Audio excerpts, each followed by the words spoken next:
Кимге үй бүлөлүк унаалардын арасында саркеч болуп жаткан Hyundai Palisade кызык болсо, ассаламу алейкум айымдар жана мырзалар.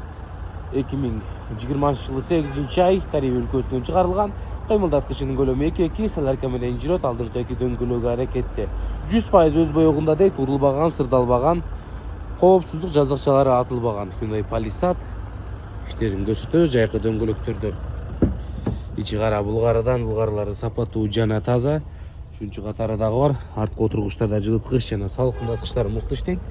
Бул жерде жеке суунуктарыңызды коюп алып жүрсөңүздөр болот дегендей ачкыч станция да болот. Алгы сааттуу көзөмөлү менен алдыңкы отургучтарда жылыткыч жана салкындаткычтар мыкты иштейт. Унаны баскыч менен от алдырса болот. 145 миң гана чакырым жүргөн.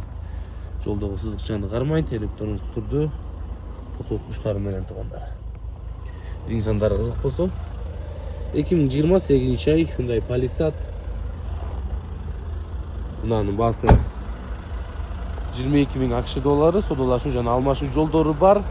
Уна Борбор калаада, байланыш сандары баяндамада чалып